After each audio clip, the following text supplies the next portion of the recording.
Okay, seryoso ang ating araw ngayon, ha? Oh, bawal pong tumawa, bawal pong ngumiti.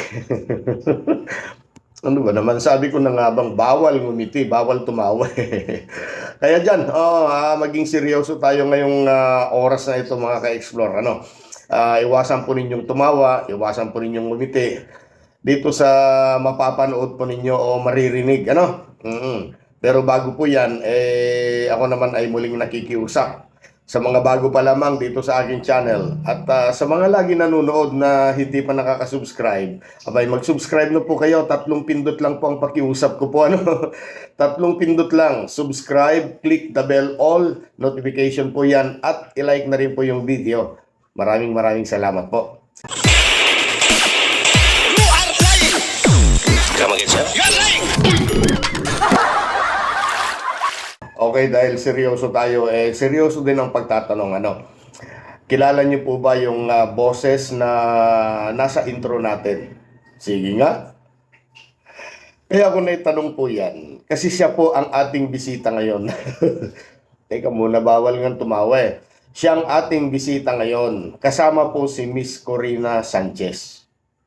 Inuulit ko po, seryoso pong usapan ito, ha. Seryosong usapan na matapang na usapan, ano. Hindi po ito biro.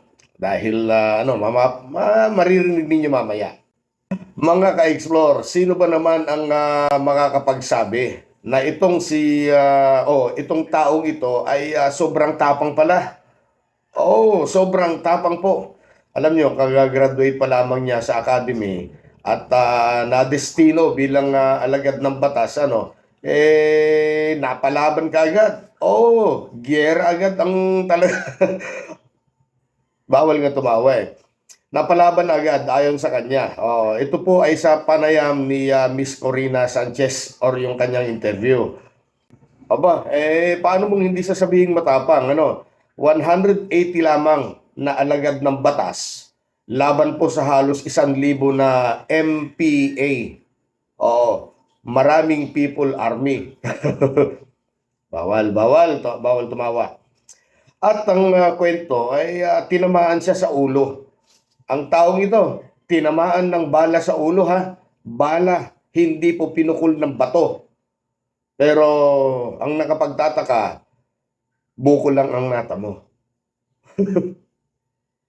Bawal nga tumawa. Teka, ba't ako nagkukwento? Sandali. Ba't ako nagkukwento nito? Iparinig ko na lamang po sa inyo. Baka sabihin nyo naman po na kwentong barbero na naman ito. Ma'am Corina, ako po humihingi po ng pahintulot. Pahiram po ng audio ng interview mo dito sa kay Senador. Ano? Okay, ito na. Pakinggan na lang po natin. 11th Regional Special Action Force. Kami yung striking force ng buong Region 11. Kasama pa dyan yung South Cotabato, Davao Sur, Davao Norte, Davao Oriental. Sir, andyan lahat ng NPA. Surigao del Sur. Oo. Ang daming NPA. Kaya Paano yung ano ko yung bakbakan ka agad? bakbakan kagad. Totoo ba? Halos every week. Merong enkwentro? Oo. What was your nearest brush with death? Na-enkwentro na yung NPA, napakarami. Yung NPA galing sa Surigao, galing sa Davao, del Sur, Davao Norte, Davao Oriental. Nag-plenum sila. Para bang General Assembly nila. Nandun sila lahat. Sinalakay namin. I was instructed na pasukin ko daw yung plenum ng NPA. Estimate namin, baka halos aabot ng mga 800 to 1,000. Arestuhin lahat or talagang barilan na? Meron bang aresto noon na pareho kayo armado? Talagang gira talaga. Tsaka kulang ng posas. Oo. Ang dami nila. Gira Oo. talaga. Search and destroy. Ang trabaho namin doon. Trabaho ng military. Oo. So, nung pinasok namin, siguro kami mga 180 lang kami. Ang numbers namin. Pilit kaming inutusan ng aming nung provincial director ng Davao Oriental na, pasukin nyo kasi chance na yan, andyan yung NPA. So, yun pala, yung estimate of the situation na underestimate namin, napakarami pala. Ano nangyari, Yung sir? pinasok namin, daming patay sa amin, yung tropa ko. Yung palapit pa lang kami sa kanila, inambus na kami, putukan na. Ako, CEO, batang-bata pa ko noon, natingindi pa ko. I was the commanding officer. Tapos yung aking mga sundalo ay puro mga constabulary. Kumbaga, puro mga private. Ilan lang yung mga sargento na mga team leader. So sabi ko, marami namang casualty. So ang ginagawa ko, takbo ako ng takbo from point to point, from doon sa pinakaunahan hanggang sa likuran, chine-check ko sila para hindi ma-demoralize. So, may encourage ko sila na lumaban. So, nakita siguro ng NPA na ako yung commanding officer kasi ako yung nagsusupervise, patakbo-takbo. Kasi minsan may sisigaw, aray sir, tinamaan ako. Tapos ma-demoralize na yung mga katabi.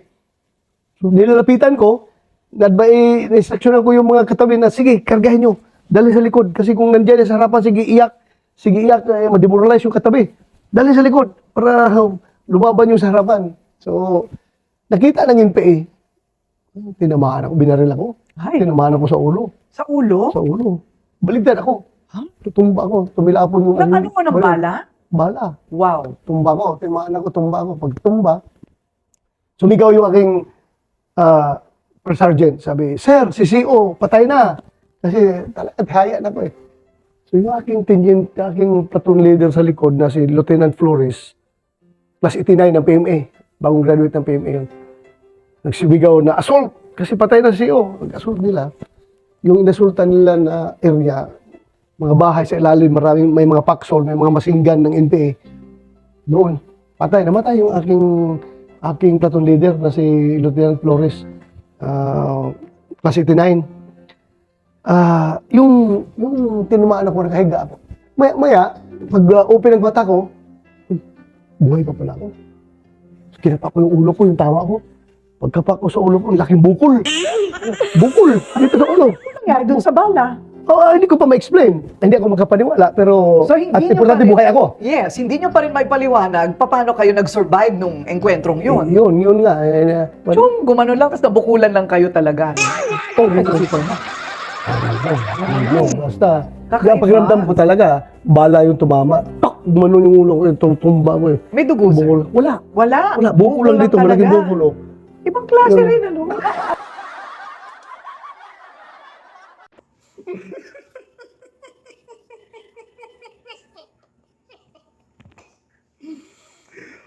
Ay, ngayon lang ako natawa. So, hindi ko na kaya. Hindi ko na ginaya. Natawa na talaga ako.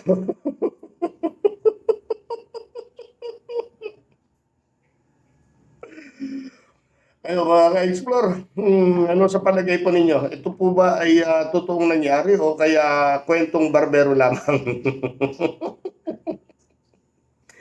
Sige, bahala na kayo dyan. Basta naging seryoso ako sa mga nakalipas na minuto pero hindi ko na napigil pagdating sa dulo.